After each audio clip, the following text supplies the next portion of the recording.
अरे जो सत्ता में है उससे तो सवाल होगा ना। और खासतौर से जो सवालों से भागने की कोशिश करता है उससे भी सवाल होगा। जिसने पिछले 10 सालों में एक भी प्रेस कॉन्फ्रेंस को संबोधित नहीं किया उससे सवाल होगा। बड़ा प्रश्न, जो सवाल करता है उससे भारतीय जनता पार्टी को एलर्जी क्यों है? और उससे भी बड़ा प्रश्न, आखिर गोदी मीडिया ने उन लोगों के खिलाफ मोर्चा क्यों खोल दिया है जो प्रधानमंत्री नरेंद्र मोदी से सवाल करते हैं? आज मैं तमाम बातें आपके सामने क्यों कर रहा हूं दोस्तों? क्योंकि एक बात स्पष्ट होती जा रही है, अब से 24 घंटे बाद लोकसभा चुनावों के नतीजे सामने उभर कर आ जाएंगे। तमाम exit polls Bharatiya Janata party को 370 से 400 सीटें दे रहे हैं। अगर भारतीय जनता पार्टी को 400 सीटें मिल भी जाती हैं तो इसका अर्थ यह नहीं कि उनसे सवाल पूछे जाने बंद हो जाएंगे। हकीकत क्या है मैं आपको बताता हूं दोस्तों। प्रधानमंत्री नरेंद्र मोदी एक फरमान जारी करते हैं और तमाम न्यूज चैनल्स के गोदी पत्रकार उसी का अनुसरण करते हैं, उसी को फॉलो करते हैं। यह आज मैं प्रमाणित करने वाला हूं दोस्तों। मगर सबसे पहले 3 चेहरों से मैं आपका परिचय कराना चाहता हूं। ध्रुव राठी, रवीश कुमार और एक मैं खुद यानी अभिसार शर्मा। हाल ही में इकोनॉमिस्ट का एक सर्वे आया था और यह बताया गया था कि भारत के अंदर ये 3 चेहरे हैं जो खासा प्रभाव डालते हैं और जो लगातार प्रधानमंत्री से सवाल पूछते हैं।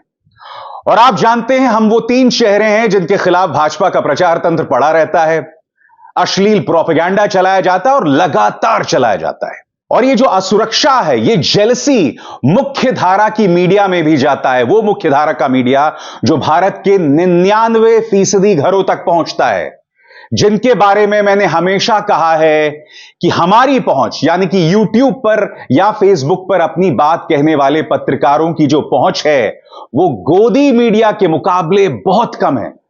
हमारा कोई मुकाबला ही नहीं है दोस्तों।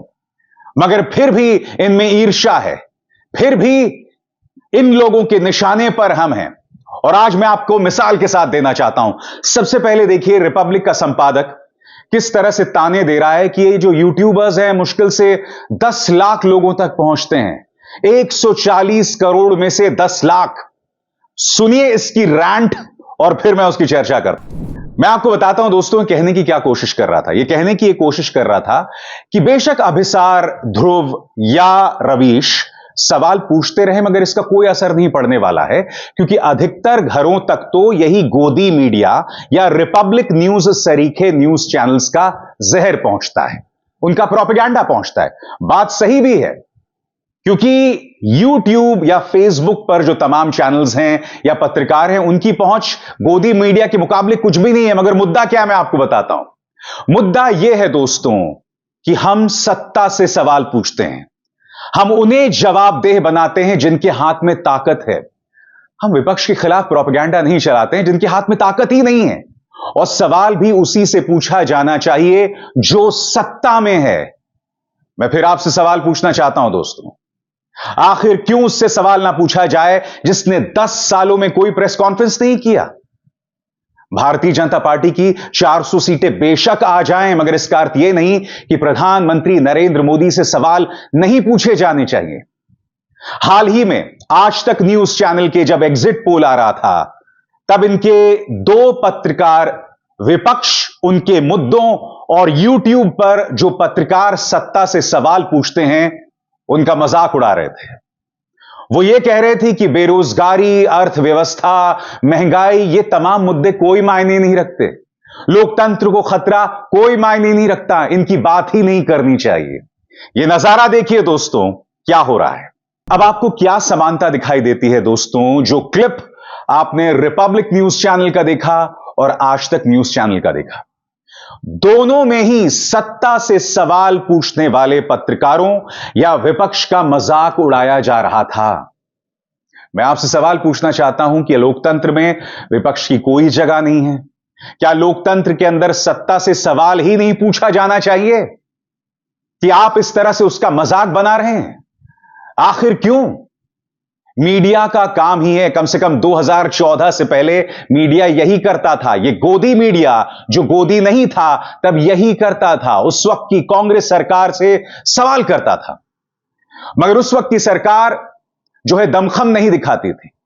वो अपनी ताकत के तंत्र का इस्तेमाल नहीं करती थी, अपने सरकार के तंत्र का इस्तेमाल नहीं करती थी चैनल्स पर दबाव बनाने के लिए। हम आसानी से उनके नेताओं से सवाल करते थे, मगर आज सवाल पूछने वालों का इलाज किया जा रहा है। चाहे वो रिपब्लिक का संपादक हो या आज तक का वो तिहाड़ी पत्रकार, दोनों कहीं ना कहीं प्रधानमंत्री नरेंद्र मोदी के सुर में सुर मिला रहे हैं। प्रधानमंत्री ने हाल ही में आज तक को दिए गए इंटरव्यू में कहा था कि इनका इलाज मैं करूंगा, इस इकोसिस्टम का इलाज मैं करूंगा जो सत्ता से सवाल करते हैं। इन्हें सवालों से डर लगता है दोस्तों। सुनिए प्रधानमंत्री ने क्या कहा। अब जो बात प्रधानमंत्री ने कही है दोस्तों, इसे जोड़कर देखिए, जो आपने रिपब्लिक न्यूज में सुनी, जो आपने आज तक में सुना, और फिर जो प्रधानमंत्री का बयान है।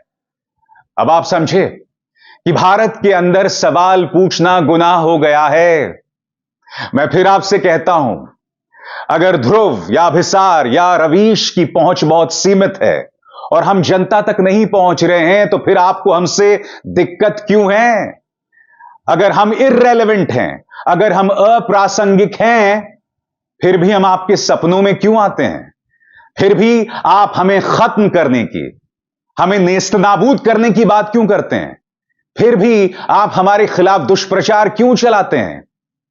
आपको क्या लगता है, अगर आपकी 350 सीटें आ गई तो क्या ये सवाल पूछे जाने बंद हो जाएंगे? बिल्कुल नहीं। हम सवाल फिर भी पूछते रहेंगे, लगातार पूछते रहेंगे। और जब ये गोदी मीडिया सवाल पूछने की हिम्मत कर देती है या कुछ अलग दिखाने की हिम्मत करती है ना, तब आपको देखना चाहिए भाजपा के नेताओं की बौखलाहट। मैं आपको एक क्लिप दिखाता हूं दोस्तों। याद कीजिए जी न्यूज। जी न्यूज वो चैनल था दोस्तों जिसने एग्जिट पोल वाले दिन एनडीए को करीब 370 सीटें दी थी, मगर एक दो दिन बाद उन्होंने 10 करोड़ के सैंपल को एआई के जरिए, यानी आर्टिफिशियल इंटेलिजेंस के जरिए जो उन्होंने एग्जिट पोल किया, उसके मुताबिक अब भाजपा की सीटें जो है 300 तक आ गई हैं, 300 से 315। अब यह जो आंकड़ा उन्होंने पेश किया रविशंकर प्रसाद को, आप देखिएगा रविशंकर प्रसाद किस कदर बौखला गए। उन्होंने माइक निकाला और निकल गए। चाहते रविशंकर प्रसाद तो इस पर बहस करते ना, मगर भाजपा के नेता गोदी मीडिया न्यूज चैनल्स में ऐसा कुछ बर्दाश्त नहीं कर सकते जो उनकी सोच, उनकी मन मर्जी के खिलाफ हो। यह क्लिप देखिए और पता चल जाएगा कि सवाल क्यों नहीं पूछे जाते। यहां तो सवाल भी नहीं पूछा गया था दोस्तों, यहां पर सिर्फ एक ऐसी तस्वीर पेश की गई थी जिससे भाजपा पूरी तरह से इत्तेफाक नहीं रखती। देखिए जी न्यूज में क्या हुआ था। तो देखा आपने दोस्तों, सवाल पूछा जाएगा तो यही होगा। और ऐसा क्यों होगा दोस्तों, आपको समझना पड़ेगा कि आज की तारीख में गोदी मीडिया में आप ऐसे कई पत्रकार देखेंगे जिन्हें आपने गुप्त कैमरे पर वसूली करते हुए देखा है और उसी के चलते वो जेल गए थे। आपको क्या लगता है जब ये लोग सवाल पूछना शुरू कर देंगे तो इनकी क्या हालत होगी? हम नहीं भूले हैं रिपब्लिक का वो संपादक जिस पर आरोप था एक आदमी के लिए हालात इतने खराब कर देने की कि उसने आत्महत्या कर ली। उसके चलते रिपब्लिक का वो संपादक 1 हफ्ते तक जेल में था। आपको क्या लगता है जिस दिन इसने सवाल पूछने शुरू कर दिए इसके साथ क्या होगा? और हम जो सवाल पूछते हैं, मुझे आपको बतलाने की जरूरत नहीं कि मेरे और मेरे परिवार के खिलाफ इनकम टैक्स के झूठे केसेस लगाए गए। यह बात अलग है कि हम लड़े और हम जीत गए, ईडी की रेड हुई। इससे पहले HW न्यूज नाम का डिजिटल प्लेटफॉर्म जिसके लिए मैं काम करता था, जिनके लिए मैं कार्यक्रम बनाता था, उस पर इनकम टैक्स के रेड मारे गए। वो प्लेटफॉर्म ही बंद हो गया। न्यूज क्लिक, आप जानते हैं ईडी की रेड मारे गए, इनकम टैक्स के रेड मारे गए। Anti terror cell, Delhi police की आतंकवाद विरोधी जो दस्ता है वो हमारे घरों में घुसा। प्रबीर पुरकायस कुछ दिनों के लिए जेल भी गए, जो संपादक है न्यूज क्लिक के। कहने का अर्थ क्या है? जो सवाल पूछेगा, जो किसानों, दलितों, वंचितों के मुद्दे उठाएगा, उसका यही हश्र किया जाएगा। यही वजह है कि विपक्ष का मजाक उड़ाया जाता है। मैं आपसे सवाल पूछना चाहता हूं और कुछ चेहरे दिखाना चाहता हूं।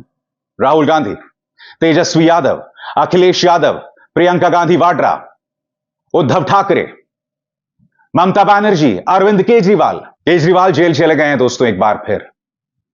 बाकी सबकी गर्दन पर तलवार लटक रही है।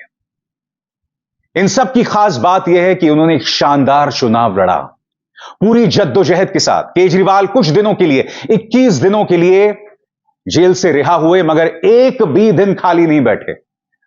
वो चाहते तो अपने मां बाप के साथ बैठे रहते, अपने बच्चों के साथ बैठे रहते, मगर 21 दिन वो सड़कों पर रहे, संघर्ष करते रहे। दिल्ली, पंजाब, महाराष्ट्र, सब जगह गए, डरे नहीं, और अब वो जेल चले गए हैं दोस्तों।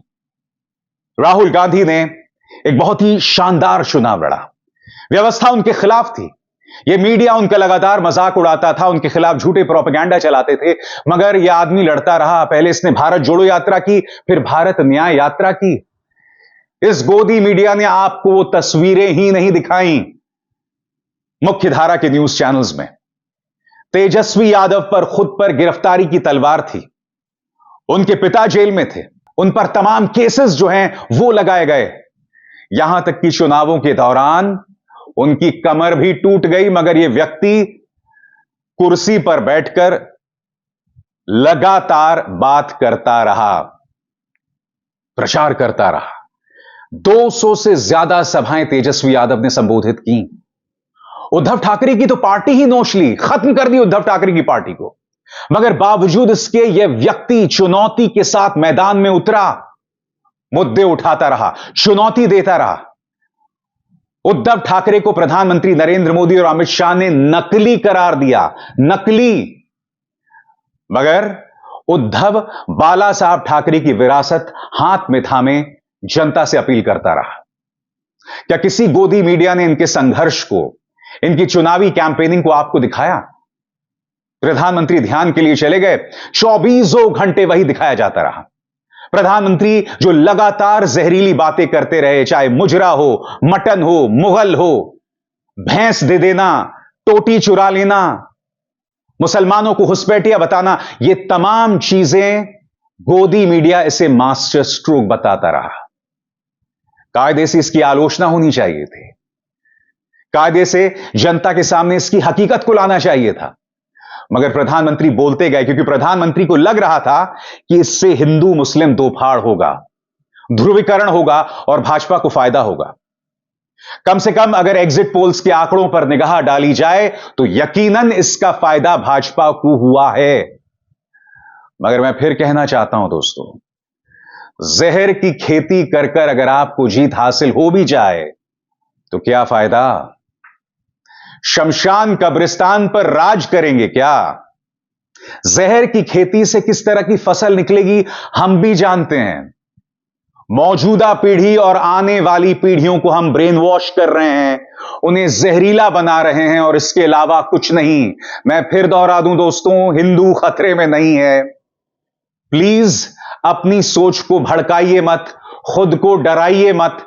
खतरे में सिर्फ राजनीतिक दल हैं जो आपको डराकर धमकाकर आपका वोट हासिल करना चाहते हैं और उसके अलावा कुछ नहीं। सोचिए, राजनीति का, लोकतंत्र का स्तर कितना गिरा इन चुनावों में, जो कितना बड़ा दुर्भाग्य है दोस्तों। और इसकी गूंज आने वाले कई दिनों तक सुनाई देती रहेगी। अभिसार शर्मा को दीजिए इजाजत। नमस्कार। स्वतंत्र और आजाद पत्रकारिता का समर्थन कीजिए, सच में मेरा साथी बनिए। बहुत आसान है दोस्तों, इस ज्वाइन बटन को दबाइए और आपके सामने आएंगे ये 3 विकल्प, इनमें से एक चुनिए और सच के इस सफर में मेरा साथी बनिए।